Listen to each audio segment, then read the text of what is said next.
Hello, hello. Oh, look, all the friends are here. Hi, everyone. We're just going to give everyone a second.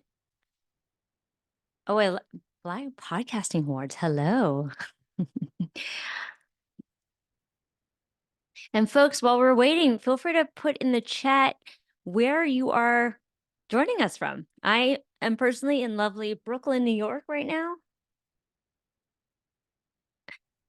Welcome, welcome.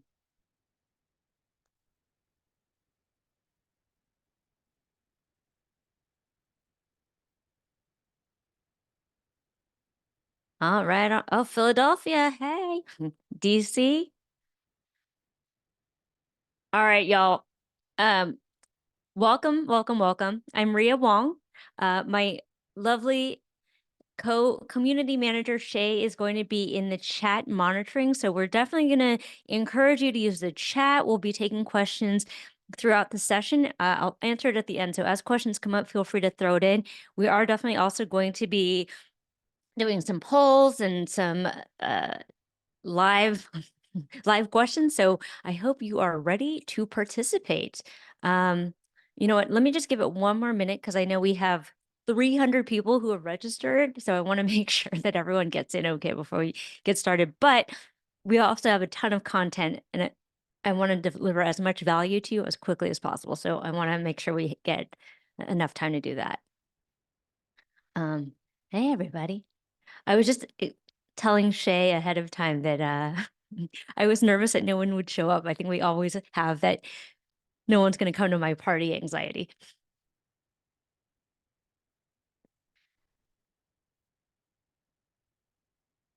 All right, all right, all right. Hi from Chicago. Is it chilly? It seems like it'd be chilly in Chicago. I know y'all in the Midwest had a cold snap. Glad to be here. All right, let's see. Yes, the fun is good. Oh, Tacoma, Washington. I flew in from Seattle last night. Also, I should just say, I did take a red eye, so if I'm a little loopy, you'll have to forgive me. Okay, I'm just going to get this party started because there is a lot that I want to share with y'all. All right. Sorry, I have a lot of stuff open on my screen. Okay. Can you all see my screen? Hold on. Sorry. Technical difficulties.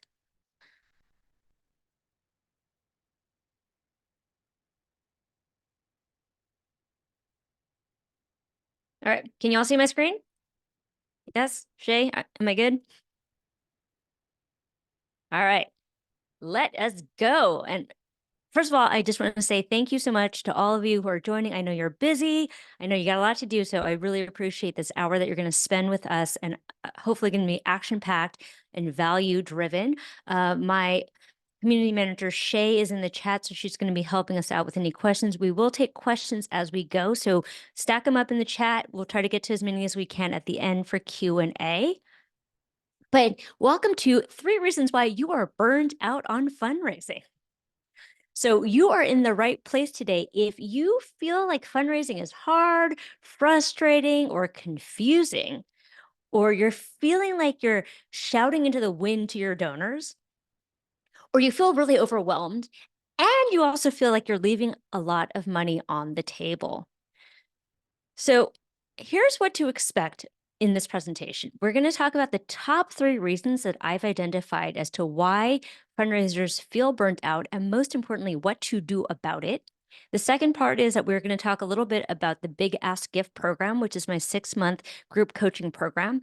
And then the third piece is that we're going to leave a lot of time for Q&A because I'm sure a lot will come up for folks.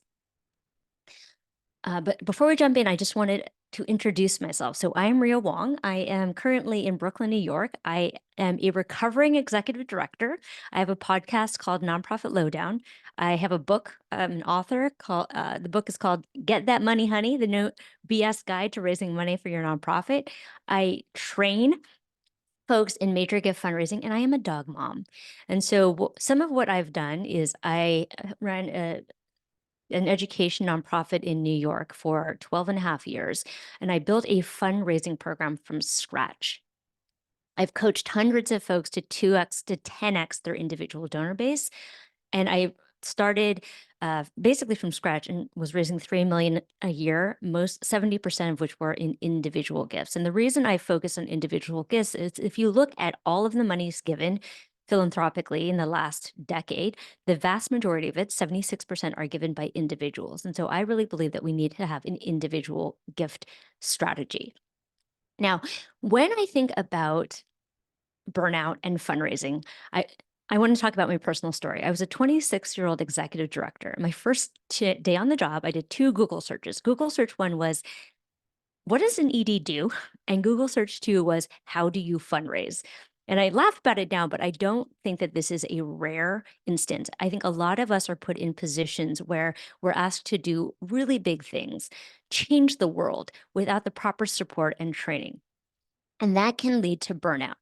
What's interesting, though, is there are studies that have shown that burnout is actually connected to loneliness. So there's a study that I like from Harvard Business Review from 2017. And Shay, you can drop the link in the chat if folks are interested. But you can have company A and company B. And let's just say that they have the same workload, but company A is thriving while company B is reporting burnout. So what if the burnout that you feel is directly correlated with how lonely and unsupported that you feel?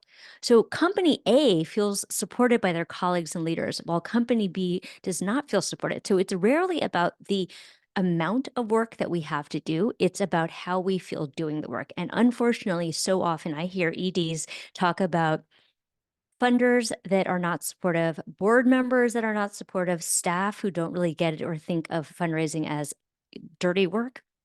And so is it any wonder that you feel burnt out? You are lonely in this work and you're in a survival mechanism because your nervous system is all geared up. So we're going to talk about a couple of ways that we can try to calm you down and get you focused and moving forward.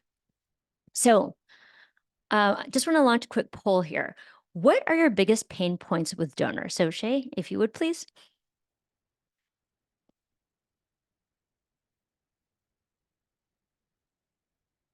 So if you quickly want to throw in.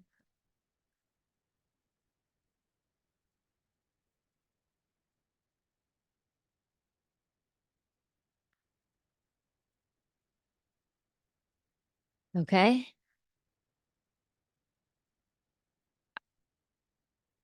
All right. Okay. I think we'll give it 2 more seconds here. All right. So here we are. We're going to share the results. Looks like the number one reason 62% of you said that you don't have enough warm leads, followed closely by people aren't responding to me, followed by I don't have enough time to focus on fundraising. We're going to talk about all of that. We're going to talk about why that might be the case. Okay. Thanks for sharing, folks. All right. Before we jump into it, I just want to give us a little bit of context here that I think is really important. So I did an analysis of the letters that people write when they sign the Giving Pledge. And for those of you who don't know, the Giving Pledge is a pledge that billionaires and millionaires sign to give the bulk of their estate to charity and to philanthropy. And sometimes they'll write a letter as to why they're doing it. And the number one reason that people say that they're going to leave their fortune to nonprofits or to charities is that they want to make an impact. They want to give back. They have personal enjoyment. They personally love to see the fruits of their labor, or it's a family or religious upbringing, or their stewardship. I'm paying it forward for the future generation.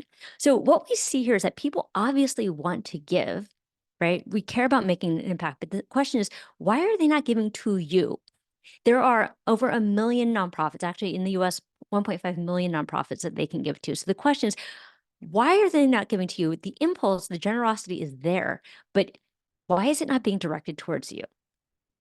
So reason number one is, and I know this sounds very obvious, and for those of you who have studied marketing in any way, this might just be a duh, like, yes, I know that it's not specific enough, but the chances are Even though you've heard this advice, you may still be struggling with getting tangible results to implement how you find your specific audience. So I want to show you how you might do this. When we're thinking about finding our specific audience, we have a couple of questions that we want to answer. Who are they? What do they care about? Where do they hang out? What problem are you solving for them? And how do they know about you? And so the solution I have for you is a donor avatar interview. And I know this sounds very obvious, like, duh, but you would actually be surprised at the number of people who don't actually pick up the phone to talk to their donor. And what do I mean by a donor avatar? So I'm not just talking about any random donor. I'm talking about the person in your current portfolio that if you had 10 more of them, your entire portfolio would change, that you are the kind of person that you are really excited to talk to. Now, when we think about this donor avatar interview, and Shay is going to drop in the chat, it's my gift to you, a template that you can use. When you're doing the interview, it's not just about demographics. So demographics are, you know, their age, their race, their education, all of the stuff that can be observable from the outside. What we're really looking for in a donor avatar interview is the psychographics. What do they care about? What is their value set? How are their values and their hope and desires for the world align with the work that we do? And once you understand on a very deep level why they give, what's in it for them, what's their motivation, you can then tailor your messaging. The mistake that I see a lot of people making is that they are somewhat generic in identifying their avatar. Now, a lot of you, I'm guessing, have somewhat limited marketing budgets, and you don't have the ability to market on the level of, say, Apple. Now, Apple has a lot more money than you do, I'm guessing. And even every single person on this planet, it doesn't buy Apple. So there is no product on this planet that is for everybody. And so what I would suggest that you do is really go deep, not broad. The riches are in the niches. And so when we cut through the noise to focus on the signal and we focus very specifically on our kind of avatar, our kind of person, the person who speaks directly to our mission and wants to be engaged, that's when we start to see some real traction. That's when we can develop avatars like I did a sample here. This is Jane Smith. So what you'll notice about Jane Smith is not only do we have demographic information, she lives in Portland, et cetera, but she also tells us about her hopes and dreams. And when we understand her hopes and dreams and values and the story that she wants to tell herself about the kind of person that she is, that is when we can get some traction and partnership. In my program, we have a 3-step process that helps you get really crystal clear on your donor avatar so you can feel really confident about what to say and how to navigate your conversation in a way that gets you maximum results. So let me give you an example. I had one of I'm just thinking of Rosemary, who was in my program. She had a donor who was giving, $500 a year. On the back of this donor avatar interview, this person increased their gift to $50,000 because she had never taken the time, or it was actually her predecessor, had never taken the time to really get to know this donor, to really understand what made this donor tick. And just that little bit of time and that little bit of understanding changed everything about the gift and about the relationship. So the idea here is that once you understand your avatar on a deep level, once you understand their hopes and dreams, you can then craft messages for the donor that you seek. It's almost like having, like I think about bees in the field. In order to attract the right kind of bees, you need to put out the right kind of pollen. Not every flower is going to attract every kind of bee. And the point I want to make here that it's not just enough to create one donor avatar, right? It's not a one size fits all model. And it's not even about a script. I can give you a script all day. I can give you a template all day. But what we really focus on in the program is how to not just do the interview, but hear what's not being said. Because oftentimes when we're communicating, we'll say something, but we'll really mean another. And so what we're doing in the Big Ask Gift program is not just doing the interview, but we're also able to help you quickly adapt to situations and to use your judgment and discernment to be able to move a conversation forward and move a relationship forward. Um, and that happens because I have happened to sit in on hundreds of these interviews, right? There's some pattern recognition over time that is helpful to you. And so you can really focus on the most effective strategies and the most effective messaging. And I will say about messaging, good messaging attracts, great messaging repels. What I mean by that is when you have a really strong and effective message, the people who will resonate, the people for whom it's for, will automatically say, yeah, that's for me. You're talking to me. And the people that you're not talking to will step away. And that's a good thing. Like, you don't want to waste your time. So a question I get a lot is, what if the donor I've got is not the one that I want? And this is a common question, right? So as an example, I can think of one person who'd been through the program who said, Ria, we have generally a senior citizen, white, college educated, professional retiree. That's who uh, is, is giving us the most. But what we really want are folks who are younger in their career, folks of color in the tech space. How do we do that? So I think that there's a twofold strategy here. Number one, you actually have to understand, as they say, them dance with them that brung you. So understand very deeply the donors that are already giving to you at a very high level, and that probably represent about 80% of your donor base, or rather your donation pool, but they're 10% of your donor base. And then once we understand the process, we can very intentionally reverse engineer the donor that we want. And we do that by understanding where they hang out, what messages they are responding to, what they desire, who their friends are, especially we know that when we're talking about younger donors or donors of color, it's a very community based. And so there is a way to do it, but without a process of understanding how we even identify them in the first place, you're kind of shooting in the dark. Okay, so I know there are lots of questions coming in. We're not going to be able to get to all of them in this session, but what I can do if you have questions is I can try to send video follow-ups to your emails over the next week. So please keep them coming. All right, let's talk about problem number 2. Your donors are not ready to talk to you. So real talk. Givers these days are much more likely to self-cultivate and self-solicit.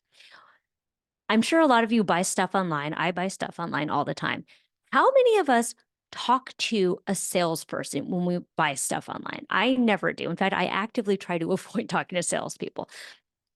This is very common behavior. And so a lot of the strategies that we've been taught historically about, like, well, you need to ask people to go to coffee. You need to ask them to visit the program. You need to invite them out places, is not commensurate with the kind of donor and the kind of customer consumer behavior that we see today, 2024. And so, and I'd be willing to bet that many of you have given gifts to organization when you're ready, not necessarily when they're ready, right? So maybe you went on the website, maybe you did research, maybe you asked your friends, maybe you looked at the 990, and then you decided on your timeline. This is not unlike the way other people give. And so what this looks like when people are not ready to talk to you is you end up sending messages like this. Just writing to check in. Can we meet for coffee so we can talk about our work? Love to invite you to this upcoming event, or unspecific mass communication. Guessing that you haven't had a lot of success with these kinds of reach outs. The reason why it doesn't work is that it's very you-centric, very org-centric, and not specific to the donor. What do they want? Like, do you even know if they want to meet for coffee? Do you even know that they want to hear more about your work? And the reason that this doesn't work is that I'm sure that you yourself have received these types of messages and you kind of grown. And in fact, an interesting thing that happens in our brain is that these kinds of messages are actually very triggering because you sense that there's an ulterior motive. And so what's important here is that you build the trust in the relationship before you ask for a transaction, before you ask for something from them, because they may not be ready to take this step. So then the question is, okay, well, Ria, how do I know if they're ready to take this step? Like, how do I know that I'm actually talking to people who want to talk to me versus sending out these random emails asking for meetings that nobody gets back to you on? So here is the solution: donor surveys. So Shay is going to drop a link in the chat to my friend Greg Warner's information about the ultimate guide to donor surveys. Now, the question is, donor surveys, why does this work?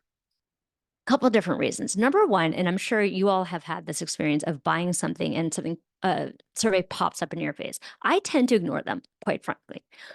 So I'm sure you're then asking, well, Ria, if you're ignoring donor surveys, then why would a donor fill out a survey? Quite simply put, because people think of the charities they support in a different way than they think about the businesses that they buy from.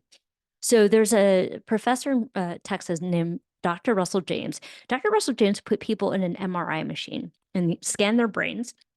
And he talked to them about business. One part of the brain lit up. Then he talked to them about philanthropy. And guess what? A different part of the brain lit up. It was the part of the brain that's connected with family and with emotion. So people think it literally is processed in a different part of the brain. And it's also processed in the part of the brain that processes emotions.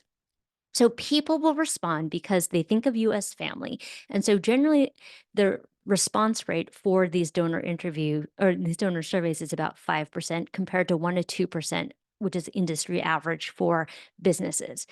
Now, let's talk about the survey for a second. This survey is not a research tool. I want to repeat that. It is not a research tool. This survey is actually a tool for engagement. And essentially what it does is it opens up a channel for two-way communication. It allows people the opportunity to raise their hand to say that they are ready to talk. And if they fill out the survey and they say that they're not ready to talk, you still steward them. Like you're going to actually acknowledge that they filled it out, but you're going to leave them alone until they are ready. And so in the program, we actually have a 12-question survey that has helped my clients accelerate their progress and win them donors with people who actually want to talk to them. So as a fundraiser, where I want you to be spending your time is really 80% of it on cultivation, not on identifying and chasing down prospects. So I have one example here. Josh is someone who went in through the program early, and he had a lot of really high potential, high capacity contacts, but he wasn't quite sure who wanted to talk to him, who was engaged, who was interested. And so by pushing out the survey to his audience, and there are some strategies here around who you're pushing it out to, how you message it, and how many you push it out to, which we'll cover in the program. I believe within 3 months, he was able to clear $100,000 from brand new donors because he was able to identify the right ask with the right people at the right time. Biggest problem number 3, and this problem number 3 is connected to the other 2 problems, is that your audience does not sufficiently trust you. So I want to talk here about the 3 different types of trust. So there's competency trust. Are you good at the thing that you say that you're doing? And as a sector, we lean very heavily on competence trust. We talk about the impact, we talk about the numbers, we talk about the data, we talk about the stories, right? We're very good at showing that we're good at what we say we do. Then there's community trust. Community trust is, does somebody that I trust say that they trust you? And this is where folks like volunteers and board members come into play. It's a halo effect. I'd be willing to bet that a bunch of you have given to organizations that you knew nothing about, but you gave simply because someone you love asked you to give. I certainly have. I give to my niece's preschools. I don't even have kids. And then the third is the caring trust. The caring trust is, do you care about me as a person? And I think as a sector, we don't do a very good job with caring trust, which is why we have attrition problems, which is why we have people who don't get back to us because they sense that we don't actually care about them. Now, I want to talk about brain science for a second here. When we feel stressed, when we feel burnt out, when we feel like we're crunched for the money, our brain goes into what we call survival mode. This is when your amygdala is operating in a fear state. And when you are operating in a fear state, when you're operating in a survival state, you get really transactional with people, right? You start to see people as numbers. And if we're being really honest with ourselves, and I will cop to this myself, I've done it myself, is I've entered conversations with folks um, with the sole purpose of solicitation, right? So I'll do the song and dance and I'll pretend like I'm listening, but really in the back of my mind, I'm thinking about networking them into a gift. And people sense that. People have a very finely tuned sense for BS. And so when we are honest with ourselves and when we get into the levels of listening, so the first level is I'm listening with an agenda. The second level is I'm listening, I'm fully present, and I have no agenda. And the third level is I'm listening for what's not being said. When we get to the third level of listening, that's when we get true human connection and true human contact, and that's when we build the trust. Because when we think about ourselves as fundraisers, we are actually providing value to our donors, right? They have a problem or desire. And by solving it for them, you build trust. And by building the trust, you build the relationship. And by building relationship, you not just build the potential for a donation, but a long-term partnership. So for the mathematicians, here's a little formula that you can think about, the trust quotient. We have on the numerator, the deposits, and on the denominator, the withdrawals. And what you'll notice is that there's 2x withdrawals compared to 1x deposits, which means that every time we ask for something, that is a withdrawal. And if we have not sufficiently built up the deposits, we'll be in deficit, right? For those of us who remember math, you can't divide by 0. Your donors are naturally coming into the conversation from a place of skepticism, because especially high net worth individuals are asked for things all the time by all the people. And so they have what we call the trust hurdle or a trust gap. And so as fundraisers, we have to establish our trust quotient, which is the interactions and the moments that we are building trust such that it overcomes their trust hurdle. And so if we are able to do that, we have a deal. And if we are not able to do that, there is no deal, because we do business, we buy things with people that we trust. So no trust, no transaction. And so the question is, okay, well, fine, Ria, like what does it mean to build trust? So it looks like deposits and withdrawals. So deposits look like being really clear about a cultivation journey. It means being really clear about timelines. Often as fundraisers, we play hide the ball and we ask people for coffee and we're not clear about our intentions and they're not sure whether they're there. And we're thinking that they're on a cultivation path. They're thinking, I just like to have coffee with them. It's a very confusing process. And so what we teach in the BAG program is how to be transparent about embarking on a journey together that is co-created. We also want to think about how we give them the victory they seek with clear impact reports, because if we remember at the beginning, everybody gives for a reason, whether it's they want to make an impact, they want to give back, et cetera, et cetera. So help them close the loop in their minds about the impact of their gift. And we have thoughtful, personalized follow-ups. I don't know about you, but when I receive an email that's hello, friend, it doesn't really make me feel great. And so by thinking about the needs, wants, and desires of our donors for impact in the world, we start to build trust and we position ourselves as a guide. So all of us are the heroes of our own story, right? We all are the stars of our own personal movies. The mistake that I often see fundraisers make is they talk about the organization or they talk about the clients that they serve as the heroes of the story. We did this, we did that, we're so great. That is actually a mistake. The way that we should be thinking about how we interact with our donor is they are the hero of the story. And we are the Yodas. We are the mentors that help them to achieve the victory that they seek.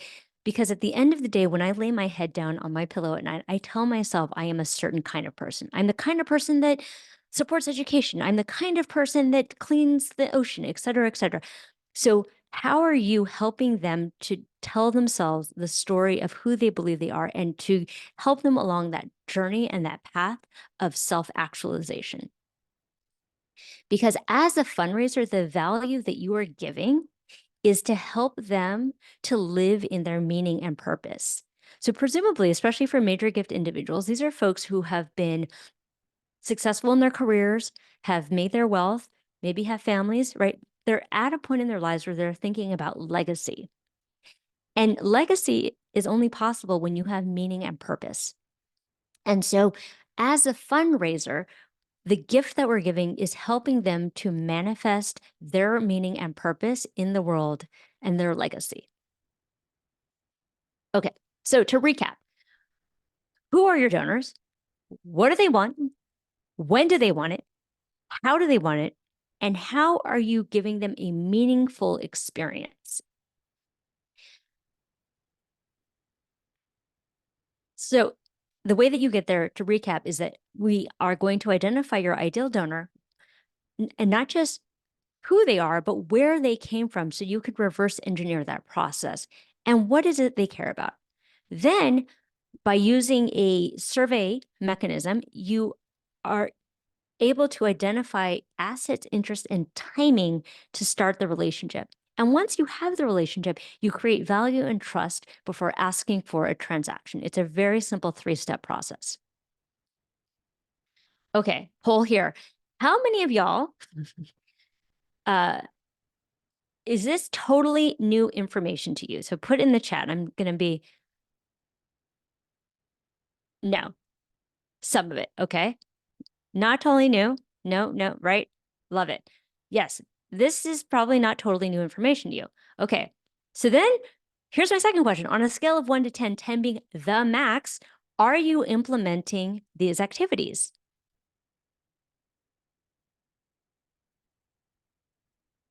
2, 7, 4, some of them 5. Okay, 5, 1, 4, some. Okay.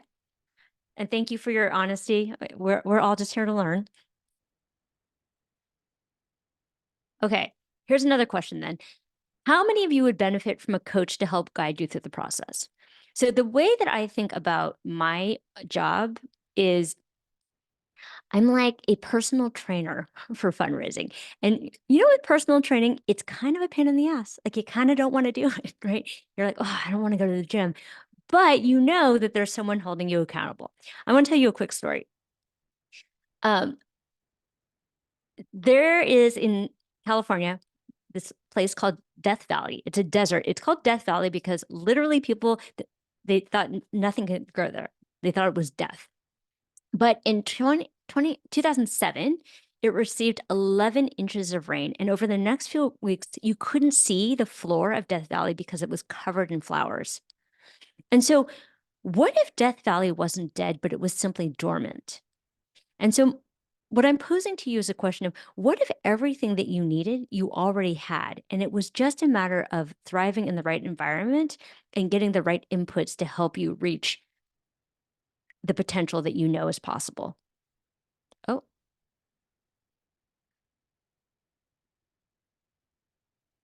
so I am obsessed. I'm obsessed. As you heard at the beginning, I was a clueless 26-year-old ED, and I went from a $250,000 budget to a $3 million budget, but it was really painful. There was a lot of trial and error, and I made a ton of mistakes. So I, in my next phase of career, have become totally obsessed with helping executive directors and DODs like yourself avoid burnout. I want you to be successful without making all of the mistakes. And I mean, I've had sleepless nights. I've had the 4 a.m. wake up in a cold sweat. I've had the sweating over making payroll. I've been there and it sucks. And the reason why I do what I do, the reason I created my program, the reason I put out content, the reason I wrote my book is that I know that the work that you do is what we need in the world. Like I care so much about so many things. I care about kids getting to go to school and getting fed. I care about clean oceans. I care about pets being in loving homes. And I, as one person, am not able to do all of the things, but you are. And so the more successful you are, the more successful we are as a world. And so what I'm proposing is that much in the way that you think about yourself as the Yoda to your donor's hero's journey, I'm your Yoda in that I want you to achieve the victory that you seek, leading the world and making the world a better place. So enter the Big Ask Gift program. So Big Ask Gift is a culmination of 15 years of frontline fundraising and 5 years of coaching. And when I first started out in fundraising, I did all the things. I read every book, I took every training, I met with every person who would meet with me.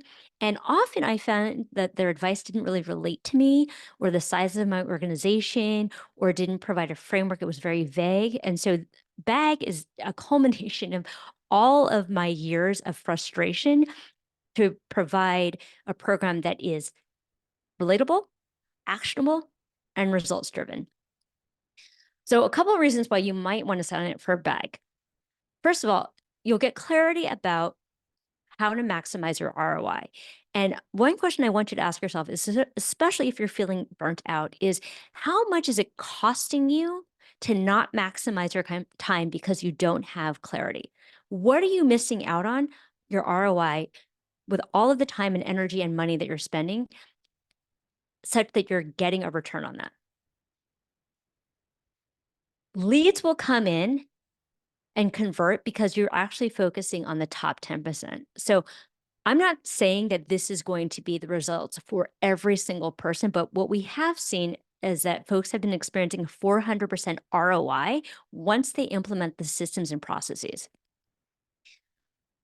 Point number 3, you'll get clear coaching and accountability from me and my team. So working on the wrong things ends up costing a lot more time and money, and we've all been there. But having coaching and accountability from people who've gone through what you're going through and it makes a world of difference and accelerates the results. And so part of what I'm offering is not just the accountability and the coaching, but also being part of a community, because I know as EDs and leaders, there are things that you deal with that literally you cannot talk about with anybody else except for other EDs. And so we're here for you as kind of a support group. And then finally, the 3-part formula to BAG is about skills. So we're building your technical skills, but it's also mindset and it's also habits. And when you combine the skills, mindsets, and habits, that's when you start to see real traction. And so I've coached over 100 people in these different areas, and I'm able to identify which of these areas are the bottleneck for you. And the problem that I see often is that folks think that they have a problem. So they think they might have a skills problem. They think, oh, if I read that one more book or listen to that one more podcast or read that, go to that one more webinar, everything will change. And yet nothing really changes. And the reason why is that often the problem that you think you're having is not actually the problem. And so by working on the wrong problem, you would have solved it if it were the right problem. So by working on the wrong problem, that's when you end up being stuck because it's a symptom of spending too much time and energy working on the wrong problems instead of the right one.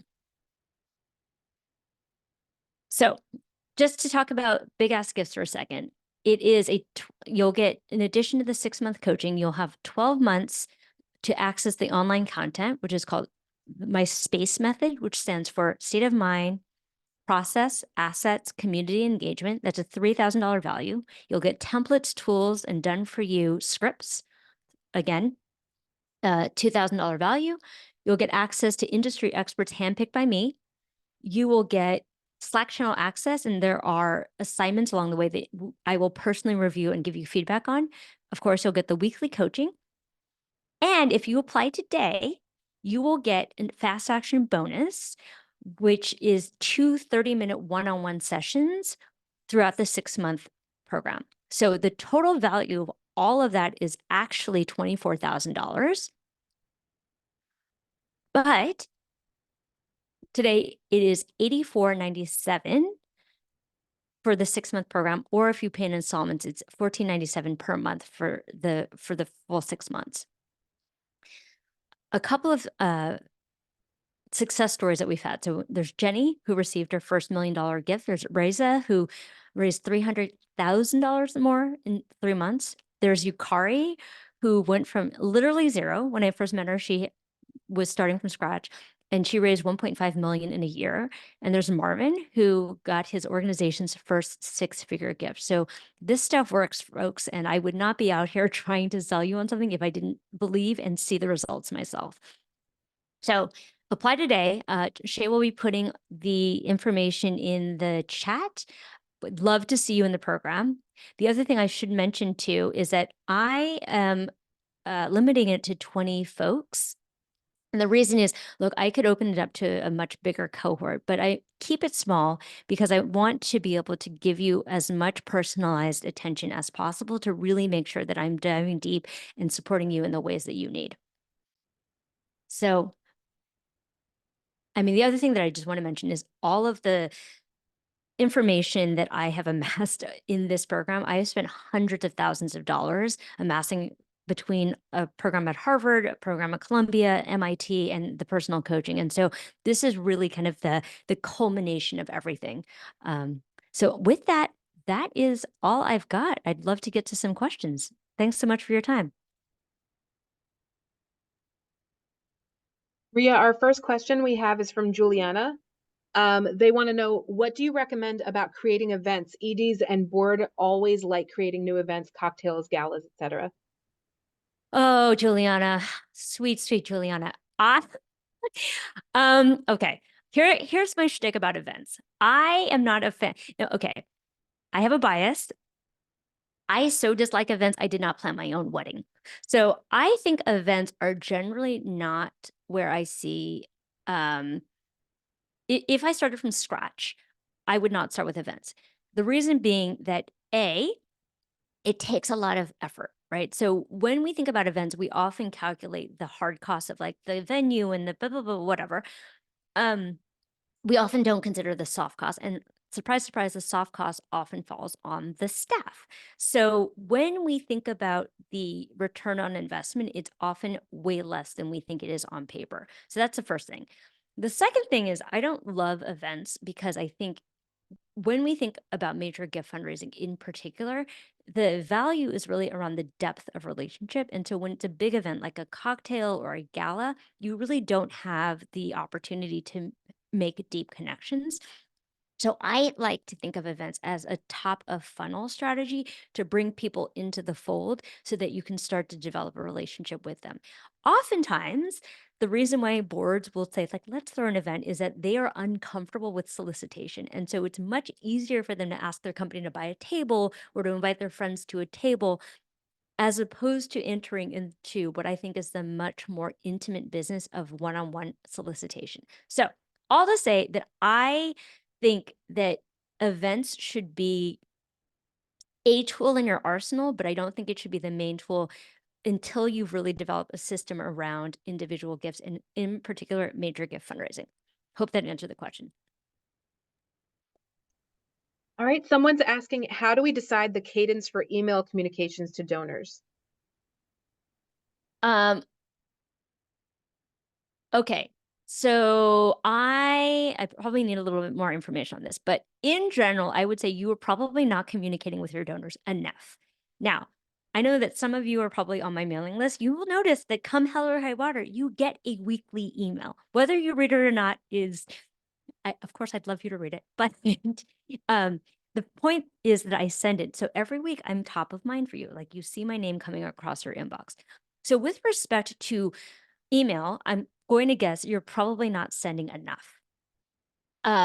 I would say send as much email as you possibly can. Now, I want to talk about social media for a second because I think I didn't really understand the point of social media, to be honest. I thought of social media as an interruption to my day, and I was like, oh my God, it's just like another thing I have to think about. Social media is very helpful for the top of funnel. What I mean by that is it helps to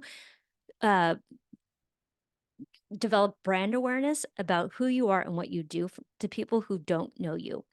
But the real money is in the email because even though you might donate to, say, a Facebook fundraiser or whatever, our emails are very intimate. If you're in my inbox, that is a much more intense interaction than if I just like something on social media. And so what we're seeing is that conversion rates on email is much better than conversion rates on social media. So I don't know I don't know if the question is about donor communication or about solicitation, but donor communication is, I think you should do it as often as you can on a regular basis. So if you can only manage to do it once a month, do it once a month, but please make sure you do it once a month. Ideally, I would say once a week is great. And when you are in a campaign, and again, this will like mileage will vary, but definitely as you're going through the campaign, like you need to send six, like we know that it takes at least there's some ridiculous number. It was like 30 touch points before somebody actually took an action. And so I think the idea that people are stressed out about is like, if I send too many emails, they will unsubscribe. Good. You want them to unsubscribe because they're not your people. Because if somebody is hearing from you and they don't want to hear from you, they're probably not going to donate to you. So I don't know if that answered your question, but it's a nuanced thing, but the answer is more is better. But and let me just say this, more high quality content is better, right? So if it's one-way content, if it's content that is asking for withdrawals all the time without providing value, don't send those. Send content that is going to be interesting, entertaining, inspiring to your donor base. We have a question from Elena. I'm going to paraphrase it because it's a little long. So basically, they live in a rural area and they feel like the nonprofits and donors, potential donor prospects are congested with the number of nonprofits in that area. How would you propose that they work around that? Um, so all right, who asked this question? Elena. Elena. Elena, your problem is everybody's problem. In that everyone has a story that they tell themselves about why their donors are not giving. Here in New York, the story we tell ourselves is like, well, there are so many nonprofits that donors couldn't possibly give. In small towns, it's, well, there are so many nonprofits and so few people. In international contexts, it's, well, people don't really give. The truth of the matter is people give. It's in human nature to give. The reason why they may not be giving to you is that your message may not be sharp enough. You may not have identified your ideal donor avatar. You are not speaking specifically to your person. You're probably a little too generic. So the what I would say is even though you are in a small market, I am skeptical that you have fully saturated the market. And by fully saturated, I mean like, unless you have spoken to every single person in that town and they have turned you down, there is still more capacity there. So I would say it, to me, really backing up and thinking about who am I talking to and what is the message that I am specifically putting out for them such that they can find me. Um, that's going to be the way that you cut through the chatter. Oh, thanks. Thanks, Nicole. We have a And couple people that are dealing with what looks like to be the same issue. So they're in oh, community good. already. So they're basically asking about how to support people who are brand new to giving, major giving and fundraising. Um, brand new as far as the donors or brand new as far as their Let staff? me rephrase, as far as their staff. Okay. Um, send them to me. That's the short answer. Um, so really major gift fundraising is an art and a science. And I think it's different than like grant writing. It's different than event fundraising. It's different than corporate sponsorships because it is so highly individualized. What I teach is really a framework around how you develop relationships in a really transparent and authentic way. And one thing that we didn't touch on that I really do want to touch on is so much of why we get in our own way as fundraisers is that we have a lot of stuff about money. We have narratives that we tell ourselves about money. A lot of us have trauma associated with money. And let me take a step back. I want to talk about trauma for a second. So when we think about money, there are kind of four types of trauma that we can discuss. And actually in the program, one of my guests, Shula, will be talking about the trauma of money. There is ancestral trauma, so epigenetics. It is a branch of genetics where we have actually inherited the trauma through our DNA. So especially for folks who've come from poverty or are descended from enslaved peoples or disenfranchised peoples or people whose lands have been stolen. Like we literally carry that trauma in our bodies. There's relationship trauma, so trauma inflicted by our caretakers, whether they meant to or not. There is social trauma, so trauma like racism, sexism, xenophobia, Islamophobia, etc. And then the fourth is systemic trauma. So these are policies that are specifically designed to keep wealth out of the hands of certain groups of people. That's a big, messy stew, right? And then we come to fundraising expecting to be able to relate to people and relate to money without unpacking all of the stuff that we carry and all of the narrative and all of the trauma and all of the baggage that we carry about money. So I don't know if this answers the question, but to me, the first step in being able to be a really effective fundraiser is unpacking all of the trauma and all of the narrative around stories. And a lot of times the stories that we tell ourselves are not that helpful, right? And I'm not here to try to tell you what to do, right? You do what you want to do. I'm simply here to shine a light on, is the story that you're telling yourself a helpful narrative? Is it the story that you want to be telling yourself to move forward? And a lot of the times, the stories that we hear or that we tell ourselves are like, well, money is the root of all evil. You know, the rich get richer, the poor get poorer. Rich people are different and they did bad things to get the money. I mean, I could go on. Is this story serving you? And particularly when you have to relate to people, it's very hard to relate to them as humans if you have preconceived notions about who they are based on external things. Like I think we can all agree that it's bad to judge someone based on the color of their skin. Why do we then feel okay about judging them based on the amount in their bank account? We have actually a couple questions coming in about the program. Um, Great. Someone is asking, they're super busy, but can you do this program even if you're as busy as an executive director? I would say that you should do this program, especially if you're busy as an executive director. Okay. Now, controversial point. I think EDs need to be spending 65 to 80% of their time fundraising. Why? Because as an ED, you are the only one uniquely qualified to be the face of the brand. And so, what I help EDs do in particular is to declutter, to delegate, to eliminate, or automate all of the stuff that is not pulling the levers on growth. Because at the end of the day, as an ED, I get it. You have 50 bajillion things to do. And I would argue that fundraising is the thing that's going to move your mission ahead the fastest. That is the lever that you can pull. And so what I really think that this is the value of ED is like busy is busy is a state of mind. And unless we make intentional time for the things that matter, whether it's fundraising, whether it's spending time with our family, and I think we're addicted to busy in our sector. That's a whole other topic I can talk about at another time. But I think if you're busy, if you're struggling to prioritize, if you're struggling to carve out the time necessary to do the reps, again, there's a fitness analogy here, right? Like if you are not going to the gym, if you're not doing the reps, how can you expect to be healthy at the end of it? Similarly here, if you're not doing the reps, if you're not showing up, if you're not making the phone calls, doing the meetings, etc., how can you expect to raise the money that you need by the end of the year? So all to say, I absolutely think if you are busy and struggling to carve out the time to fundraise, this is a great program because it will force you to show up once a week and do the work. However, if you are busy and you cannot commit to doing the work, then this is absolutely not for you. This program is for people who are doers. I was just thinking about it this morning. This is for people who are about it, not just talking about it. Mic drop.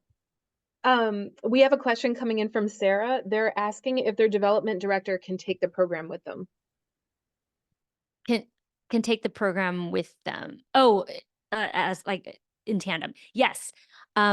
You absolutely can. And I actually really encourage that. So right now I have an ED-DOD pair that are taking the program together. So if you sign up together, I am willing to consider some special pricing. So just DM me later and we can talk about that. But it's actually a brilliant idea to do it in tandem. Someone is saying that they are a longtime fan of your podcast and have read your book. What will they learn differently in the program versus what they've already absorbed? Ah, really good question. So I am a constant learner. A lot of the strategies that I'm teaching now are what I would call 2.0 from the book. So there's a lot that's in the book for sure. Um, a lot that's not in the book. So, for example, the survey strategy is not in the book. Um, for example, some of the new techniques I'm teaching around how to engage with donors and solicitation, not in the book. The other piece is too is accountability. So it's one thing to read. I like to call it procrastinating learning. It's one thing to absorb the information, it's another thing to implement it. So I think the real power of the BAG program is that we are going to not just give you the content, but you're actually going to put it to use, put it in action. And that's really where you're going to see results. All right, somebody's asking about their board. They said that they have a lot of friction with their board in moving forward. Um, how would you support them in having the conversation to invest in the program? Ah, such a good question. You know what? I'm going to put in the chat um a presentation, a little deck that you can send to your board. Um,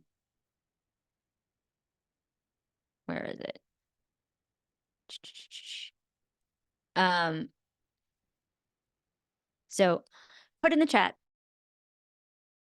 that you can also I can send this recording out as well. Quite simply, what I would ask a board is if they say no, here's the simple question you ask. Okay, so what's our plan? What's our plan? Because often when we say no, it makes us feel safe. We say no because it's less risky. And I totally understand that, especially as a board whose job is to look out for the fiduciary well-being of an organization. However, without a plan for how to move forward, you're just stuck in the same place. It's like the definition of insanity. Like you keep doing the same thing over and over and expecting a different result. And so the way I think about expense is like there are three reasons why I I expend money. The first is ROI. Like, is it literally going to bring more money back in? And as I've demonstrated, like you really can't lose money on this deal. Number two, will it give me back my time? Or number three, will it increase operational efficiency?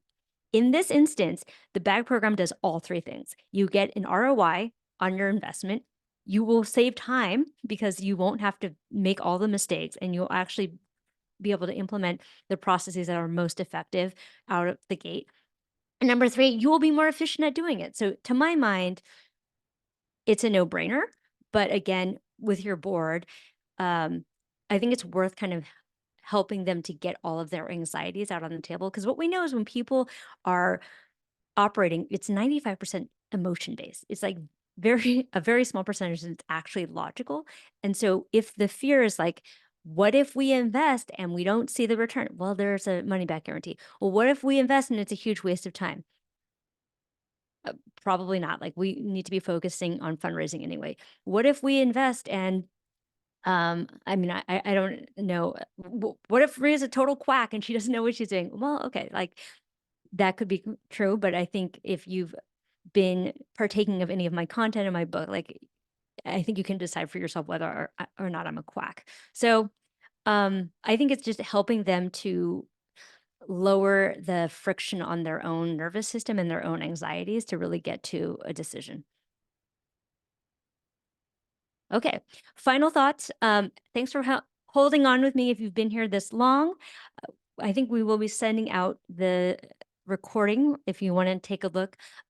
Would love for you to apply. We offer this 3 times a year, so definitely if it's not right for you now, perhaps it will be right for you later on. The only thing that I will say though is I think 2024, because of the elections and just because of the state of the world, shaping up to be it's going to be a tumultuous year. And so the folks that are prepared, the folks that have clarity, sooner rather than later are the ones who I think will come out on top. And so I would really say, especially knowing that end of year can be insane, sooner rather than later is better, because February is a perfect time to plant the seeds for the harvest to come. And, it's going to be a crazy year. So the more we can band together and support each other in our audacious missions, the better off we'll be. So thanks so much, everyone. Have a great weekend.